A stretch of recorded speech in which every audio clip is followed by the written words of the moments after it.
So yeah, welcome to the webinar. We're going to go through sort of a brief overview of consent mode in general, consent mode version 2, bit of background of where it's come from, sort of the reasons behind it, and I think we're going to have plenty of time for Q&A as well. So I guess if there's any questions as we're going through bits and pieces, or if there's sort of any questions at the end, just put them through and they'll get through to me and Tom.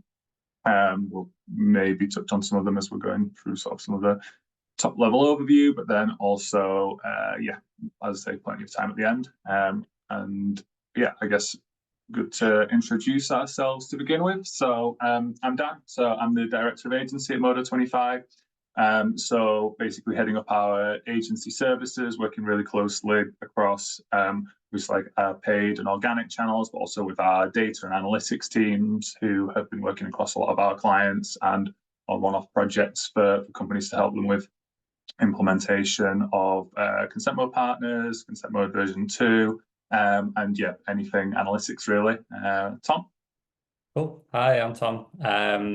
I'm head of paid search here at Modo25. I look after primarily the paid search team, but also affiliates and programmatic as well.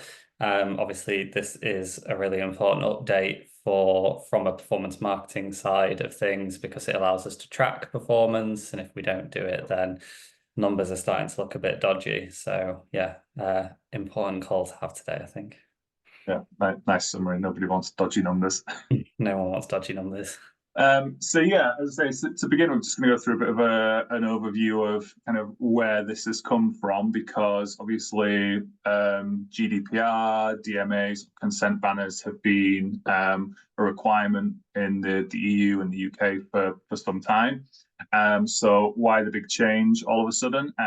So there's been an update to the DMA, Digital Marketing Act, which means that Google and another web giants have been designated online gatekeepers. So this is the best I could come up with for an image for a gatekeeper.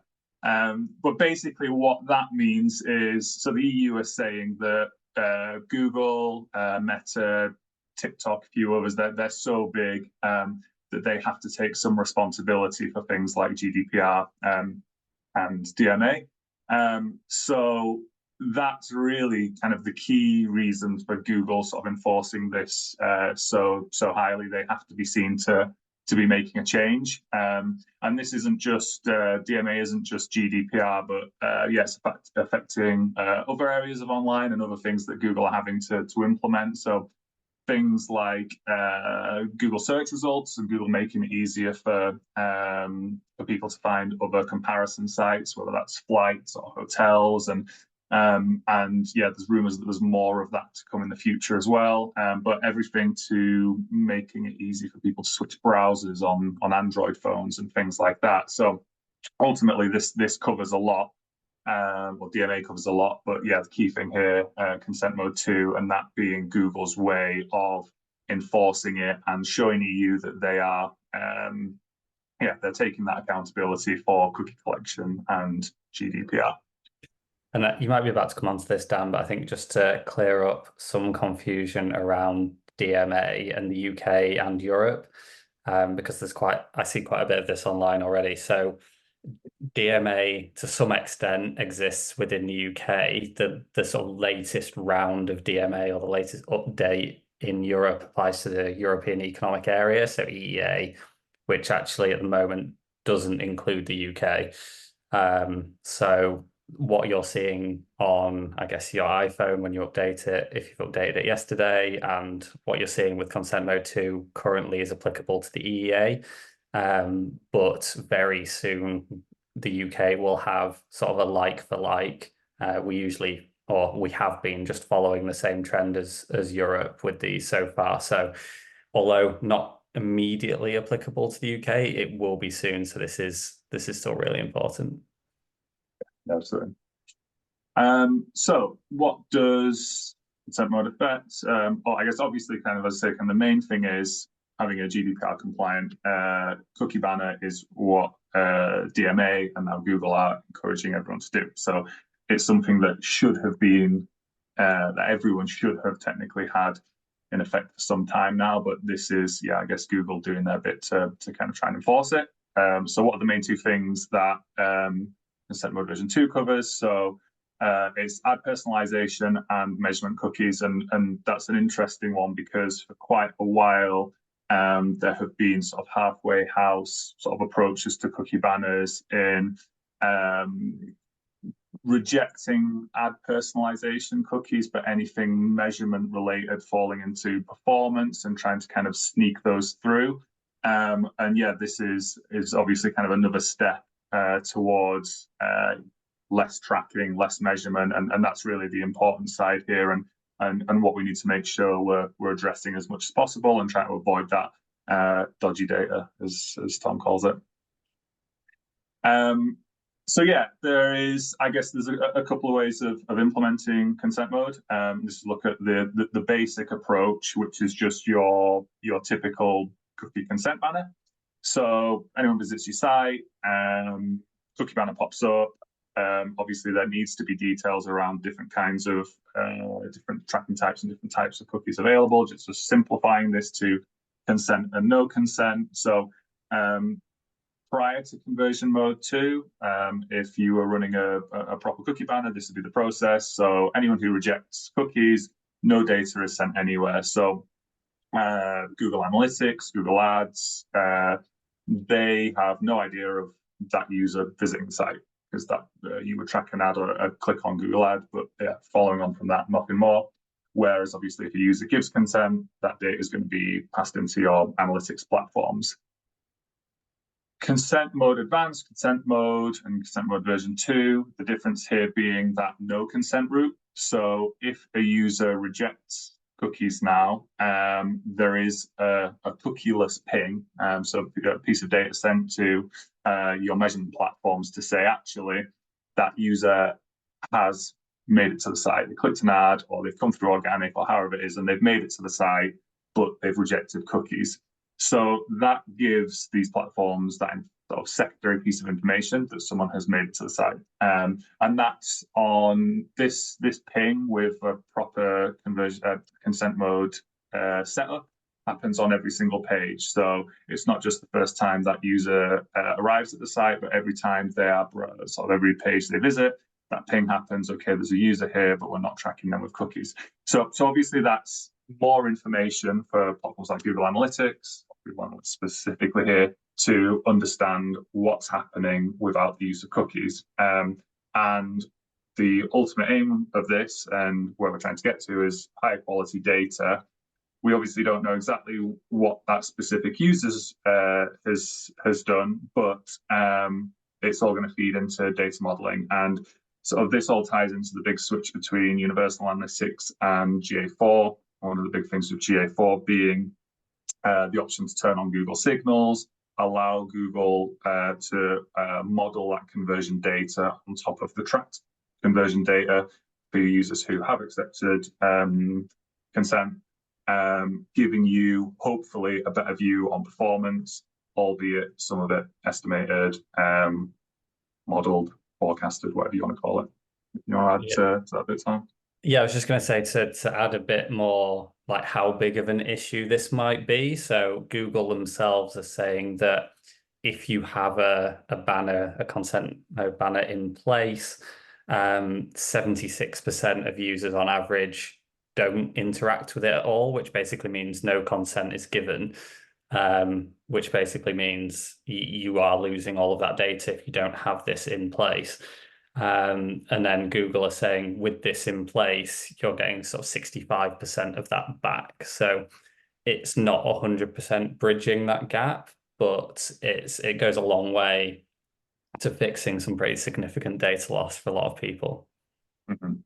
Yeah, and I think right now there's two kind of main parties, really, isn't there? There's people who they've been running a consent banner for some time, and they are over the last few weeks, months, whatever, they've been setting up consent mode v2, and what they're going to see is hopefully an improvement in measurement, and we would certainly expect an increase in tracked conversions. So if you're a Shopify store using Google Analytics, you're always going to have that discrepancy between the two platforms. From when you first added your cookie banner, that discrepancy will have increased because users will have been rejecting cookies. Now, what consent mode should be doing is helping bridge that gap. So you should see an improvement in the quality of your data in Google Analytics. Those numbers should get closer to your actual figures. And overall, this will be like a nice step for you to get a bit more data through, a bit more insight into performance. And then the second party will be those who either don't have a cookie banner at all, or they have got a really bare bones cookie banner that sits in the background, maybe a strip across the bottom of the site, and cookies are used if the person doesn't decline them. Whereas technically it should be no cookies until accepted. Now, for anyone in that band, this will be a drop overall, going back to what Tom said in tracking. So we have had to have that discussion with some people who aren't using cookie banners. Kind of they're coming into this expecting, okay, we'll set up consent mode, and we'll see an increase in our track numbers through GA, but that's not the case. There will certainly be, if this is your first time adding a proper GDPR compliant cookie banner to the site, this will be a drop in tracked, and even including the model data, there will be a decline. So something to be aware of, but obviously not really a decision that you could or should be making, because you should be compliant with this. And one of the things that a lot of the industry is expecting is that Google are going to kind of follow on consent mode and sort of this push that they've had over the last few months with actually starting to crack down and enforce and stop conversion tracking completely for sites that have just those bare bones cookie banners that aren't GDPR compliant. We have a question. I'll read it out to you. Do we need to push consent flags into our CRM platforms as a feed or somehow from our website, or does Google handle this within the browser, for example, from the ping? So I guess what would be the purpose of the consent flag in the CRM in that case? I don't know if you know the answer to that one, Tom, or if there's a follow-up. I don't, but for the person who asked that question, feel free to follow up. I guess in terms of feeding that back to your base platform, so the follow-up is to allow customers to go into campaigns still in paid media, for example. So sorry, go on, Tom. Go on, you answer. Well, no, because I don't know the answer. Okay, fine. So I think this is I think in reference to like remarketing campaigns and such, which in terms of okay, some more information. We've been told our CRM tool will need these consented customers in order to ensure our marketing campaign audiences don't drop off. Yes. Yes, I think it's what you're talking about, Tom, yeah. Yes, so that does make sense. So in terms of, I guess it depends where you're getting your audiences from. So I guess if you're using your Google Analytics audiences, Google Ads audiences, then this is required, basically. You will, by the time if you're in the EU, this is already required and you won't be able to use remarketing audiences without this. If you're in the UK, whenever this happens, which is anticipated to be soon, you will also lose access to those audience features remarketing. In terms of a CRM tool, I presume this is things like Klaviyo, etc. Dan, do you have some more information on that? So it wouldn't need to be the same parameters that are passed on through consent mode, but it would be your standard opt-in or opt-out marketing data. So we can check with Mike and we can follow up with you, Melanie, so Mike's our head of data analytics. But yeah, the consent mode pings are specifically for that, to tie it together in the platforms that are part of that partnership.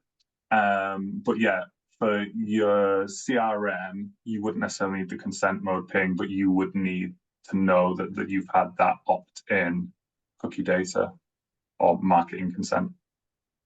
Yeah. So basically, your CMP banner needs to include like an opt-in, opt-out option for that, as well as all of the other stuff you're asking for an opt-in and opt-out on.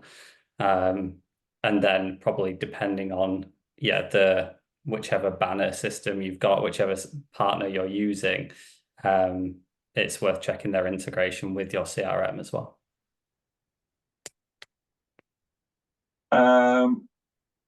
Cool. So in terms of actually, I guess going back to what I was talking about before, the two different parties, those who do have a cookie banner, those who don't. So Google and this list of partners is increasing all the time, but Google are recommending, or they have like a preferred partner section of their consent mode site at the moment. So this list is continuing to increase, but there's a really good list of CMPs that you can use who they support consent mode version 2, but they also have a really simple GTM implementation. So if you are looking to set up a new cookie banner for the first time and you're using Google Tag Manager, you should certainly be reviewing one from this list, and there's an expanded list that we can share afterwards. So it should be really straightforward if you're doing this from scratch, but you're looking for a cookie partner. The unfortunate news is if you're looking to do it manually, so you've got a manual cookie banner that you're looking to upgrade to make GDPR compliant, it's going to be a little bit more technical. And Mike, our head of data science, sent me this really nice screenshot here of some of the steps involved for this is just for tracking non-Google tags. So yeah, in terms of implementation, really straightforward if it's your standard Google tags using GTM, but there's going to be more required, and sort of recommend sort of proper analytics consultancy for implementing something manual. And then going back to what Tom said, but yeah, in terms of deadlines for this, today EU deadline, and soon is the UK deadline, which is obviously very uncommittal, but that is, yeah, we don't know. The expectation is early, like H2 this year. So most people are rolling it out at the same time as EU, which we would strongly recommend, and get your testing done and things like that. Yeah.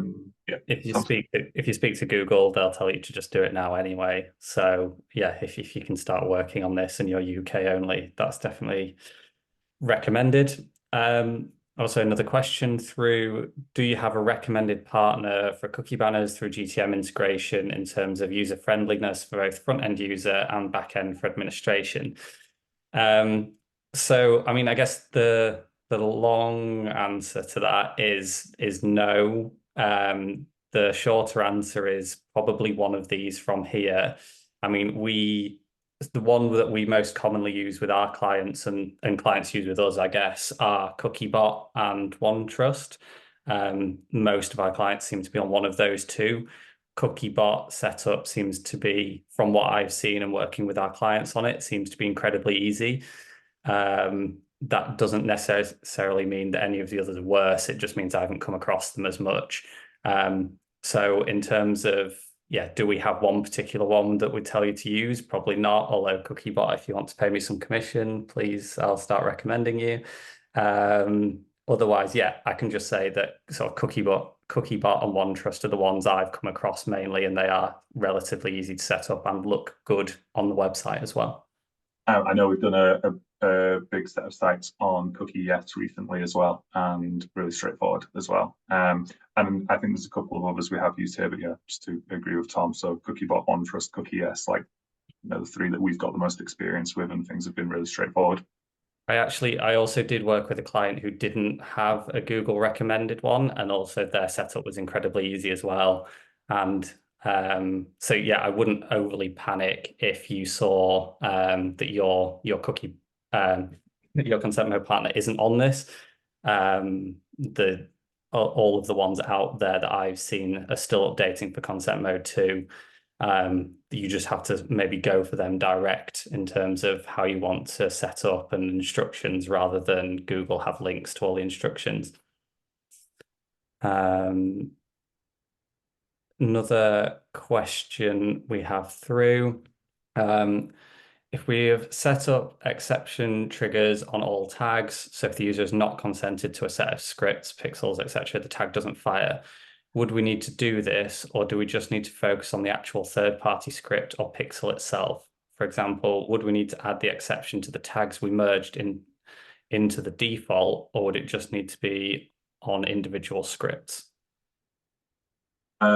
If I understand the question correctly, the answer is yes, you would still need to do this. So once you've implemented your CMP, or as part of the implementation, one of the things you will need to do is either through GTM if you're using it, or manually go through your individual, or in your case, your merged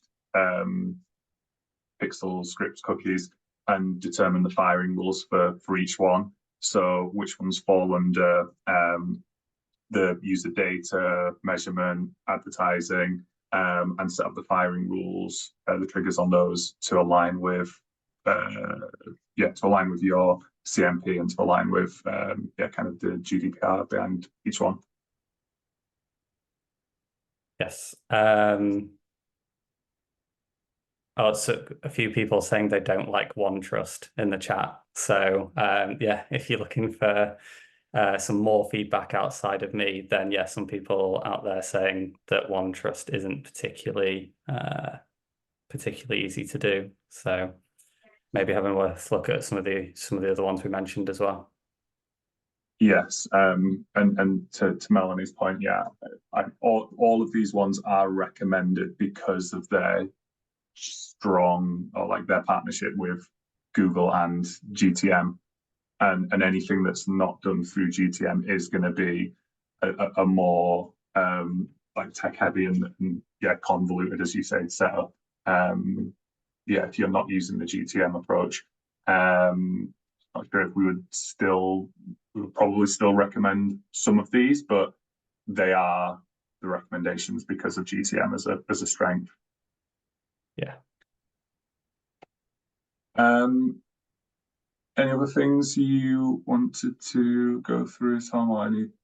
Just one question I've seen come up a lot from clients, so might be worth answering here in case anyone else is thinking the same thing, is server to server. If you have server to server tracking set up, server to server GTM, anything like that, you still need to do this. There's some misconceptions out there that if you don't do server to if you do server to server, for example, then you don't need to do this, or you don't need to set this up. That's not the case. It's actually a bit more complex. You have to pass the information from standard GTM to server GTM, based on whether they've accepted or declined the cookie. So yeah, if you're thinking like, oh, I can get out of this and just set up server to server GTM, which isn't a quick fix anyway, but yeah, that doesn't necessarily fix this issue or help in any way. And Tom, any recent anecdotes from clients who have recently added their first cookie banner altogether? I know that we're still kind of gathering data on the data model side, but yeah, those with the first cookie banner. Yeah, so we have seen not many, but a couple of people putting on a banner for the first time. And like as Dan sort of alluded to at the start, there is a drop off. So even if you're modeling this data, either, and you've got it all set up perfectly, anticipate that you're going to see a drop off in conversion data and traffic and that sort of stuff, because yeah, you didn't have anything before and this just bridges a gap. It doesn't fix it. So if you're going from a standard banner, then yes, things look better, roughly 10% better on what we've seen so far. It's still really early days. But yeah, if you're not, then anticipate a drop, definitely. We have another question as well. So in terms of testing consent mode v2 implementation, we use Tag Assistant to check consent states. Is this enough to test it, or is there something else we should be doing to test the correct implementation? So there's actually 4 ways you can test this. I think the easiest, and correct me if you prefer a different one, Dan, but GA4 now has a check for passback of consent mode v2. So you can go into GA4. There's the settings within there that can check whether the information is being passed back correctly, whether it looks like it's set up correctly, and whether the modeling is working. So yeah, that's probably the absolute easiest way to check initially. Yeah. Do you want to go through? One other way would be, I mean, yeah, that is the easiest, but there are other ways. I guess if you're setting up on a test server or something like that, and it wouldn't be passed back to GA4, there's Tag Assistant, fine. You can also use developer tools and look in your inspect your data layer that way, but that's really just a roundabout way of achieving the same thing as Tag Assistant. But yeah, the GA4 checks would certainly be the simplest. Yeah, or I think the final one that we just haven't mentioned there was the Google Ads diagnostic tab. So if you're a Google Ads user, then you can go and look in the diagnostic tab, and it will let you know if it's active, and roughly like what expected uplift you're going to get from this in Google Ads as well. So yeah, there's a few ways you can check for that one. You did cover the drop that we've seen in recent clients, cookie banners. I don't know if we've got any other questions, any other points you wanted to raise, Tom? I guess is it worth talking about why this is a useful bit of future proofing for not just the DMA stuff, but H2 of the year, in terms of like cookieless going forwards as well. Yeah, go for it. I'll let you start. No, you want me to do it? So I guess in terms of why this is useful, not just on the tracking side of things, but in terms of moving forwards. Obviously, we are heading into that cookieless future. You'll have seen at the start of the year, Google tested on Chrome 1% of users not sending cookies back. So this modeling feature, this way of tracking, is going to become more and more commonplace. So understanding how it works, having that set up, getting used to not having exact user data and more modeled data is going to be important for the second half of this year. I don't think we've got an exact date for cookieless, have we yet, Dan? No, obviously keeps getting pushed back, but end of this year I think is as solid as it is. Yeah. So all of this sort of modeled data is going to become much more common. So yeah, getting an understanding of that now is helpful. Don't know if you'd add anything else to that. No, I don't think much else to add. I think obviously it's in its early stages, and there's lots of tools that trying to help with that sort of model piece, attribution piece, like as much use of sort of alongside consent mode, things like UTMs to track is almost feels like a bit of a step back, but giving you some more of that robust data. But I mean, one of the things that we've been working to achieve with a lot of clients is just that end-to-end piece with their actual data again, so their CRM data, sales data. So again, sort of linking up reporting from Shopify, things like that, alongside your analytics platforms, your ad platforms, to give you a better view of those missed conversions as well. Yes. I'm just thinking of other questions I've been asked by clients as we've sort of set these up with them. One was about Floodlight. So if you're using Floodlight data, then Floodlight is obviously part of Google's sort of tracking capabilities. which means that they will be part of the, I guess, like the auto consent mode setup, like having that ticked rather than sort of the slightly more complex setup of third-party pixels and tracking. So if you have Floodlight, lucky for you, it's a little bit easier to sort out.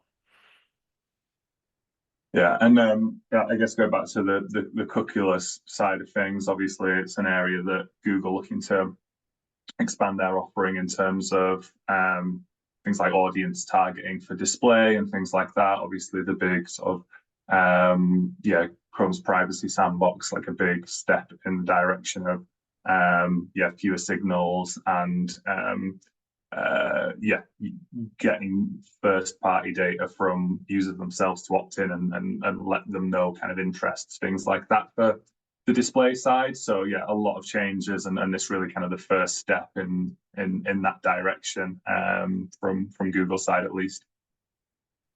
Yeah. Yeah, and I guess just and things we've come across during looking at this as well is it's worth, if you have like separate checkout or like I don't know what the exact terminology for it, but like a subdomain checkout or like a Shopify checkout or something like that. It's worth checking that your banner fires not just across your website, but also across the checkout as well. If it doesn't, then this won't work. And it's quite easy thing to just let slip under the radar is if you've got that separate sort of checkout process that if your banner doesn't fire, then it's not going to pick any of this up. So do check that as well. If you're implementing this for the first time or you've got your initial banner set up. I mean? Tom, do you mean a third party checkout provider? Yes. Yeah, yes. Yeah. So yeah. Yeah, if you've got like Shopify checkout or something like that. Yeah.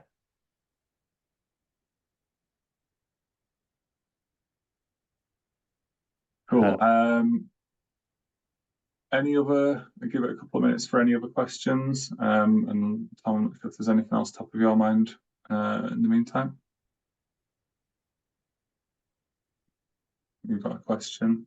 No, I don't think there's anything else I had to run through at this stage. I don't know if we've got another question coming. Yeah, we've that one's answered. Yeah, I think we've answered that question. Yeah. So what we will do is we've got yeah, a couple of white papers that we can share as a follow-up to participants. So we've got yeah, kind of brief overview of consent mode, and also some kind of tips on implementation through Google Tag Manager. Obviously, we've had a few questions around implementation for non-GTM websites. So we kind of touch on that in the white paper in terms of how to approach it, but there's not really going to be sort of a one size fits all for that. So I guess for anyone who's looking to implement not using Google Tag Manager, it's one to reach out and something to have almost like a sort of briefing session with our analytics team, and they could advise on the implementation there, following a bit of an exploration session. So yeah, we can share that across participants. Tom, anything you wanted to add before we wrap up? No, it's actually just going to sort of, we kind of talked around it a little bit at the start, but if you're looking at, I don't know if it's clear or not, but if you're looking whether to implement basic or advanced, definitely go with the advanced setup. If we weren't clear on that, just because you're going to get a lot more out of it, you're going to get a lot more data, and it's going to bridge a lot more of that data gap. So, yeah, that is the best way to go if you can. Yeah, somebody asked if the session will be available once like a recorded version of the session will be available after the webinar. Yes. That will be available for everyone. Oh, we've got another question here. How do I know if I'm implementing the advanced version? So the advanced version is, I suppose, what we've focused on really. So the CMPs that we're recommending and most of what we've talked about. But so the big difference from the advanced version is it's passing two specific pieces of information to your analytics platform. So their ads user data and ad personalization. So yeah, basically advanced version V2 passes on those two factors to help with the data modeling. Say if you're, it should be pretty clear. And again, if you're using any of kind of the big CMPs, they are, and any of the ones that we showed before, they are all set up for to pass on those pieces of data. Yeah, I'd say the main thing that you're getting from the advanced version versus the basic version is that behavioral modeling, outside of just the conversion modeling at like a lower level. So yeah, if you're doing sort of any of the things we've really talked about, like Dan said, then that is the advanced version. It just is slightly more technical if you're doing it outside of GTM or with a different partner, but it's still possible. Okay, so yeah, I'd say we'll share recording and yeah, follow up immediately afterwards. We'll follow up with the white paper. And yeah, if anyone's got any further questions, feel free to send them on to me, Tom, anyone in the Modo team, and yeah, happy to follow up and have a chat as well. And yeah, thanks everyone for attending. Thanks everyone. Tom, bye. Bye.